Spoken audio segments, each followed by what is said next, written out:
Gracias por conectar a Internet y decidir estudiar en la Escuela de Formación Ministerial Estras. Es nuestro propósito, estudiar siempre con la bendición y el amor del Padre, la gracia de nuestro Señor Jesucristo y la comunión del Espíritu Santo, en todos nosotros. Amén. La oratoria y el predicador. El sermón desde el púlpito. Preparado, editado y publicado por Carlos Javier Rondón. La homilética y la oratoria. Consideramos que la homilética y la oratoria están estrechamente relacionadas. La primera es teórica, porque tiene que ver con la correcta preparación y presentación del sermón; la segunda es práctica, porque es el arte de la elocuencia y tiene como fin persuadir o convencer por medio de la palabra. Elementos de la comunicación. El emisor. El mensaje. El receptor. La respuesta. En la Biblia se destacan por su fuerza de sus discursos hombres como Moisés, Aarón, Josué y muchos otros. Sobresaliendo como el mejor exponente de este arte en el Antiguo Testamento, el profeta Amós. Este profeta fue el primero en dirigirse a las grandes masas al estilo de los oradores y las manifestaciones políticas modernas. En el Nuevo Testamento nos impresionan por su elocuencia y lucidez los discursos expuestos por Esteban, Pedro, y ante todo Pablo, quien haciendo acopio de conocimiento humano, pero en mayor nivel de sabiduría dada por el Espíritu Santo, supo llegar hasta lo más profundo de la mente de sus oyentes, a tal grado, que el rey Herodes Agripa, uno de los tiranos de la época, exclama: Pablo, por poco me persuades a ser cristiano. Hechos 26-28. En la cuna de la civilización de la cultura antigua de Grecia, a Pablo, como a ningún otro de los apóstoles, se le permitió el acceso al nido de juristas, famosos por su sapiencia, oratoria e imparcialidad en la ventilación de juicios, como lo era el Areópago, tribunal superior ubicado en la ciudad de Atenas. Y allí le vemos ante tan osados y elocuentes hombres exponiendo la existencia de Dios que para ellos era desconocido, siendo su mensaje tan agudo y convincente que las sagradas escrituras asientan lo que sucedió con estos estudiosos jurisconsultos. Mas algunos creyeron, juntándose con él, entre los cuales estaba Dionisio, el Areopagita, una mujer llamada Damaris y otros con ellos. Hechos 17-34. En los últimos tiempos el Evangelio ha tenido grandes exponentes, entre los que podemos mencionar a Moody, Spurgeon, Billy Graham, G. Ávila y Luis Palau, etc. Debemos admitir que la preparación homilética del predicador puede ser muy académica y su palabra muy florida, pero el ingrediente principal es la unción del Espíritu Santo. En otras palabras, el mensajero podrá elaborar 1000 buenos bosquejos, pero si a su prédica le falta tal ingrediente, su discurso solo hará el ruido de una sonaja. Actualmente sentimos que es de suma necesidad preparar predicadores que siembren la semilla del Evangelio con denuedo por ser el tiempo del fin. Alzad vuestros ojos y mirad los campos, porque están listos para la siega. Juan 4:35. Partes invariables del mensaje. Todo mensaje tiene partes invariables, es decir, que no cambian, y estas son: primero, introducción. Segundo, cuerpo o desarrollo. Tercero, aplicación. Cuarto, conclusión. Quinto, llamamiento, como parte suplementaria. Estas partes las podemos comparar con el esqueleto humano en que cada hueso va armónicamente unido al otro. Antes de explicar en qué consiste cada una de estas facetas del sermón, haremos un bosquejo sobre Josué 24:15. Elaborando el bosquejo del sermón. De la misma manera que comparamos las partes invariables del mensaje con el esqueleto, ahora llegamos al bosquejo, plan, trazo, proyecto o esbozo de lo que será el sermón. La Biblia nos ordena trazar bien la palabra. Que traza bien la palabra de verdad. Segunda de Timoteo 2:15. Por analogía diremos que el bosquejo es semejante a los músculos y órganos que dan forma al cuerpo. Consiste en las partes del mensaje, las cuales deben de seguir una estructura, de otra manera, los pensamientos se dislocan y la prédica perdería sentido. De ahí que, para evitar pobreza en la expresión, debemos anotar las fases en orden lógico, o sea, exponer los unos a continuación de otros, partiendo del tema general. Comencemos. Título: Una resolución inalterable. Tema: la idolatría en el cristiano. Texto: Josué 24:15. Introducción. Los israelitas fueron salvados por Jehová del yugo de esclavitud al que los tenían sometidos los egipcios y los bendijo en gran manera durante su peregrinaje en el desierto. Vamos al desarrollo. Primero, semblanza de Egipto. A. Era el pueblo más civilizado del antiguo mundo. B. Era un pueblo idólatra y supersticioso. C. La civilización y el pecado son hermanos gemelos. Segundo, Israel era el pueblo escogido por Dios. A. Por su rebeldía Dios permitió que los esclavizaran. B. Los israelitas se contagiaron de la idolatría egipcia. C. Sin embargo, el Señor siempre estuvo pendiente de ellos. Tercero, antes de su muerte Moisés dejó como sustituto a Josué. A. Josué era un joven de probada valentía. B. Su nombre significa Jehová salva. C. Su fe en Jehová era absoluta.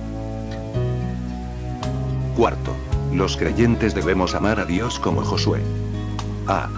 Debemos abandonar cualquier clase de idolatría. B. Debemos involucrar a la familia en la adoración a Dios. C. Nuestra resolución de obedecer y servir al Señor debe ser inalterable pese lo que pese, cueste lo que cueste y pese a quien le pese. Conclusión: la idolatría es una trampa eficaz de Satanás con la que siempre quiere hacer presa del creyente. Pero, no tendrá poder sobre este, siempre y cuando tome una resolución inalterable. Lectura del pasaje o versículo base del mensaje. Siempre tenga su Biblia a la mano, es la fuente de autoridad, además el mensaje lo basará en ella, porque Dios respalda su palabra. Usted, solo es el instrumento que Dios usará. Es bueno memorizar textos, pero cuando se trata de dar el mensaje, léalos en su Biblia. En esta parte de la introducción se necesita pedirle gentilmente a la congregación que se ponga de pie, si no lo ha hecho, e indicarle el pasaje o texto base del sermón. Repita despacio el libro, capítulo y versículo, hasta cerciorarse de que todos lo hayan localizado. Ejemplo: por favor, hermanos, tenga la amabilidad de ponerse de pie en reverencia a la palabra de Dios y abran sus Biblia en el capítulo 24 y verso 15 del libro de Josué. Note si hay alguien que tiene dificultad en encontrarlo, lo más probable es que sea recién convertido. Pida que alguien le ayude a ubicarlo. Es importante que el nuevo hermano participe de la lectura de la Biblia. Ejemplo: observo que aún hay hermanos que no han podido localizar el pasaje que será objeto del mensaje. Le ruego a los hermanos vecinos de asiento que por favor le presten su ayuda. Por mi parte esperaré hasta que todos lo encuentren. Lea despacio. Debe hacerlo bien, deteniéndose en los signos de puntuación. Ejemplos de las pausas en los signos de puntuación. Coma. Haga una pausa corta. Punto y coma. Haga pausa más larga que la coma. Punto y seguido. Haga pausa más larga que el punto y coma. Punto y aparte. Haga pausa igual a la del punto y seguido. Puntos suspensivos. Haga la pausa más larga. Haga énfasis en las palabras claves, esto lo logrará si previamente lo subraya. Leyendo mucho en voz alta sin atropellar las palabras, logrará obtener claridad en la expresión. Cuando ya se encuentre en el púlpito, nunca lea más de 10 versículos. Luego ore para que Dios le utilice como portavoz de su palabra, hágalo en voz alta y clara. La oración debe ser corta. Nunca ceda esta oración a un hermano. Al respecto Spurgeon dice: yo cedería primero el sermón, pero nunca esta oración. Pídale amablemente a la congregación que se siente, luego, anuncie con fuerza y determinación el título del sermón. Ejemplo: por favor, tome asiento. Mi tema esta noche es una resolución inalterable. Lea la introducción transcrita en su bosquejo. Cuerpo o desarrollo. En esta parte invariable del mensaje externará qué razones o motivos le inducen a exponerlo. Dará a conocer los antecedentes de toda cuestión, refiriéndose a los personajes, tanto primarios como secundarios y el ámbito que aparece en la fracción bíblica objeto de la prédica. En esta parte también tiene que aportar pruebas que contribuyan a demostrar la verdad de los extremos a exponer, y del peor que escogió ese tema, ya que toda persona asiste al culto con el propósito de ser edificada espiritualmente. Aplicación. Esta es la columna vertebral del mensaje. Es acá donde usted va a comparar los hechos sucedidos en el pasaje objeto del sermón con la situación actual, que de alguna manera será un parragón, con quienes le escuchan. Ese es el milagro de la homilía. Decir la palabra que fue escrita miles años atrás, con la misma fuerza y poder de aquel entonces, en el nivel que la audiencia entiende, sin adulterarla. Es aquí donde usted va a confrontar a cada individuo de la congregación, en la posición en que se encuentra con la relación a la armonía con el Señor. Es en esta porción cuando comienza el sermón. Cuando debe de hacer ver el propósito y objeto fundamental de su disertación. Ejemplo. He escogido este tema porque la necesidad que los cristianos tenemos, en estos tiempos cruciales, de acercarnos más íntimamente al Señor. Porque a pesar de conocerle y haber experimentado sus grandes bendiciones, aún nos distraen cosas que posiblemente hemos convertido en ídolos, los cuales nos han apartado la mirada de Él, tal como le sucedía a los israelitas en tiempos de Josué. Conclusión. Es una parte más del sermón, pero todo lo que tiene que hacer, es basarse en la que lleva escrita en el bosquejo, ampliándola con un resumen o repaso de los puntos tratados en el mensaje, haciendo énfasis en el punto base de la enseñanza. Los oradores griegos le llamaban a esta parte el esfuerzo final, del cual depende el resultado de la lucha. Ya que, las palabras finales, son las que los oyentes retienen del sermón. Por lo que éste debe determinarlo bien. Conclúyalo en el tiempo preciso que han asignado, o cuando vea que las personas comiencen a sentirse inquietos, estén bostezando continuamente o viendo con frecuencia el reloj. Nunca diga repetidamente, para concluir. Finalmente. Por último. Haciendo creer una y otra vez que por fin va a terminar el mensaje y sin embargo, sigue hablando. ¡Qué pena! Dicen que esta es la mentira más frecuente del predicador. Tenga en mente que el final de su predicación debe dar un impacto tan sólido como su comienzo, el cual se pierde cuando hacemos lo dicho anteriormente. La extensión de cada parte del mensaje. Es absolutamente necesario que el estudiante de oratoria tenga presente. La introducción debe ser breve, en un tiempo máximo de 3 minutos. El cuerpo o desarrollo debe ser expuesto en 5 minutos. La aplicación como parte medular del mensaje, puede ocupar entre 15 y 20 minutos. La conclusión ocupará un máximo de 3 minutos. Es abuso para los hermanos que componen la congregación no saber cómo terminar un mensaje. Hay muchos predicadores que continuamente hacen el anuncio que ya van a culminar, sin embargo siguen hablando como ya notamos. Muchas veces eso sucede porque aunque quiere terminar, no sabe cómo hacerlo. Y luego se pierde extendiéndose en nuevas consideraciones que lo alargan innecesariamente. Esto pasa con frecuencia con el predicador novato, o con aquel que nunca ha estudiado homilética y oratoria, no sabe cómo concluir el mensaje. No se decide a decir la última palabra, enredándose, por lo tanto, cada vez más y torturando a sus oyentes. Como el piloto inexperto, cuando hace su primer aterrizaje, va de tumbo en tumbo hasta detenerse por pura inercia. Para concluir el mensaje hágalo con una frase, alrededor de la cual girarán sus últimas palabras. El llamamiento o invitación a aceptar a Jesucristo. El llamamiento es muy importante en el orden del servicio, porque es cuando se va a luchar para arrebatar las almas de los lazos del enemigo. Es más que una invitación, es una exhortación al inconverso a que obedezca y se arrepienta, si no quiere sufrir eternamente en el lago de fuego. El llamamiento debe de ser de 3 clases. 1. Para que el inconverso abra su corazón al Señor y sea salvo. 2. Para que el hermano descuidado vuelva a hacer las paces con el Señor, o sea, para que se reconcilie, como el hijo perdido que vuelve al hogar. 3. Para ministrar sanidad, tanto interna como espiritual, externa o física. No olvidemos el llamado a una decisión hace la diferencia entre una conferencia y una predicación, por lo que recomendamos nunca dejar de hacer este llamado. Clases de predicadores. Debemos de tomar en cuenta que hay personas que clasifican a los oradores en flemáticos y tribunos. Predicadores de clase, académico o flemático. Es aquel que es introvertido o tímido, delicado, tardo y pausado en accionar, piensa primero lo que va a decir, por lo que tiene claridad, orden, nitidez y exactitud en sus sermones. Los temas los aborda hablando suave, lenta y claramente, tratando de ser muy florido o exquisito en el lenguaje, casi no hace acopio de ademanes y de humor en su exposición, no apela a la emoción, o sea que, adopta una actitud de estatua tras el púlpito. Esta clase de predicador no se atreve a exponer en mensaje si no se ha preparado previamente, porque no es partidario de las improvisaciones. Predicadores de clase, tribuno o forense. Es extrovertido, dinámico, habla con voz fuerte, es resuelto en sus ademanes, es decir, muy expresivo, se mueve en torno a la plataforma, se baja y sube de la misma, exagera los gestos, dosifica de humor su prédica, no tiene problemas para despertar el interés y la atención de la congregación, su voz es fuerte y emotiva, pone en juego las profundas vibras del corazón. Si tiene que improvisar no le importa, se impone a la situación. La ventaja del orador tribuno es que, cuando es necesario puede ser flemático, por ejemplo, cuando imparte un seminario o enseñanza. A diferencia del flemático, que no puede ser tribuno.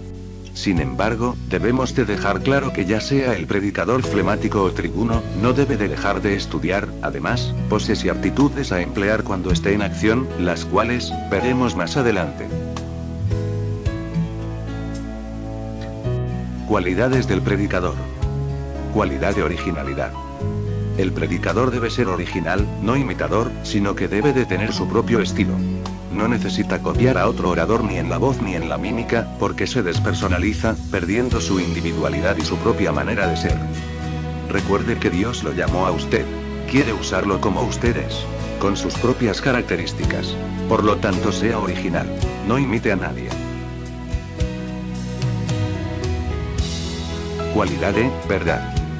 Está obligado a anunciar siempre la verdad, este es un fin principal.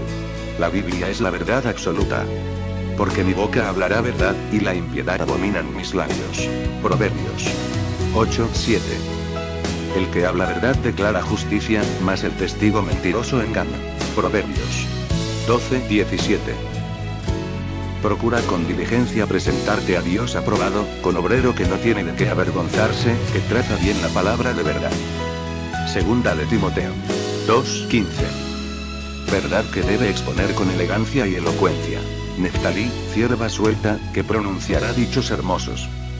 Génesis 49:21.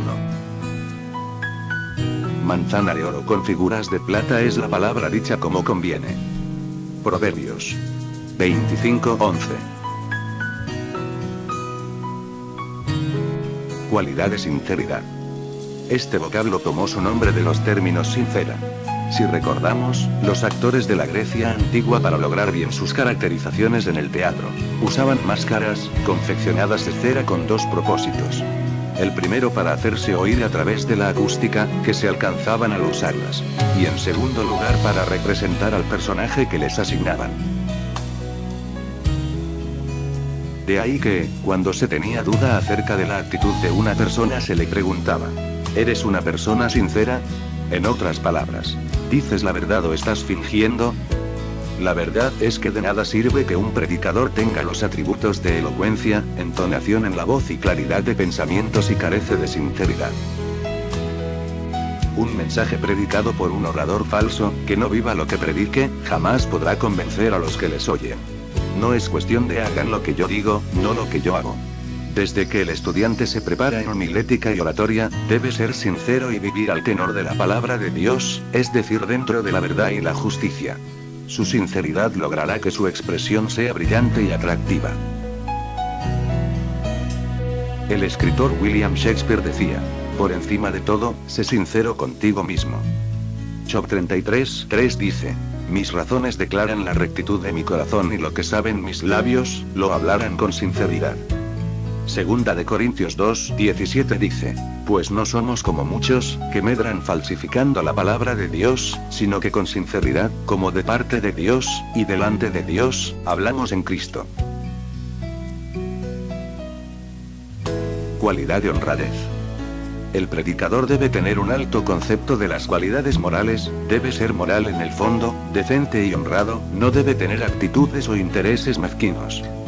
Segunda de Corintios 8:21 dice, procurando hacer las cosas honradamente, no solamente delante del seno sino también delante de los hombres.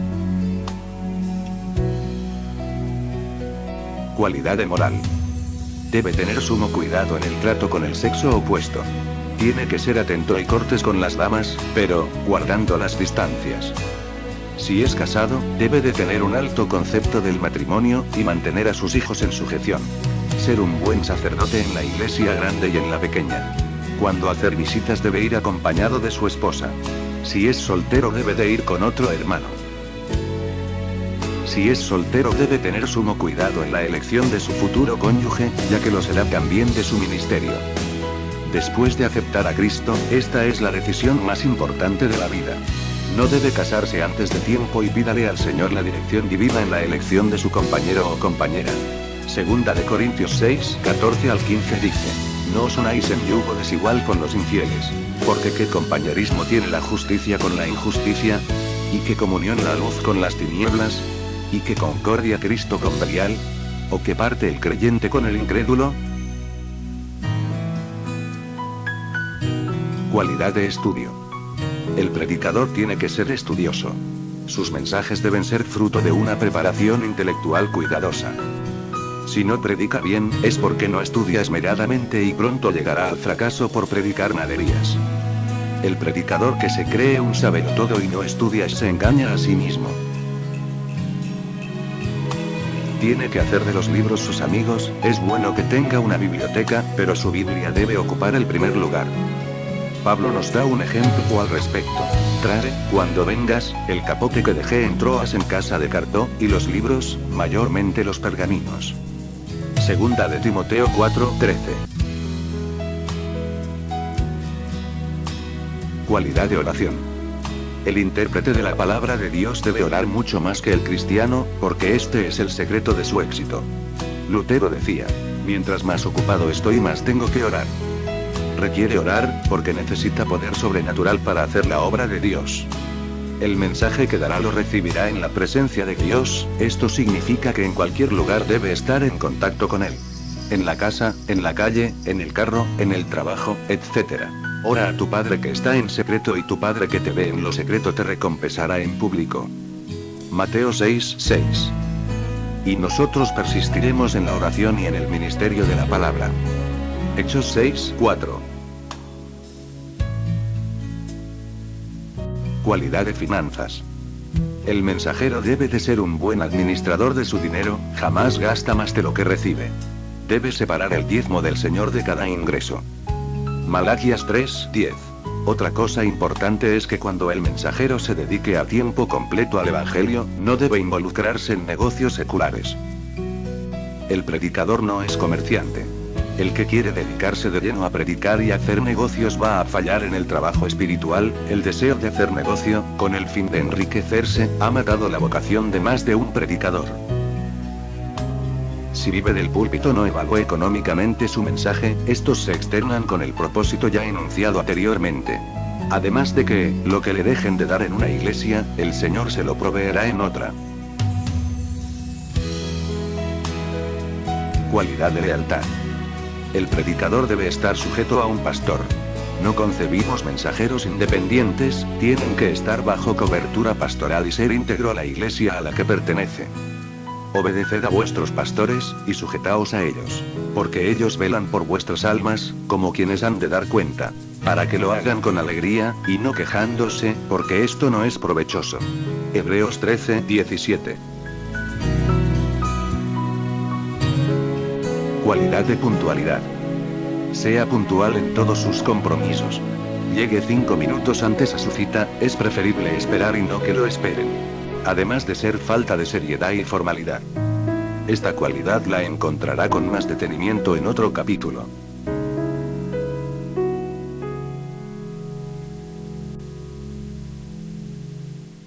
Gracias nuevamente por conectar a Internet y decidir estudiar en la Escuela de Formación Ministerial Estras.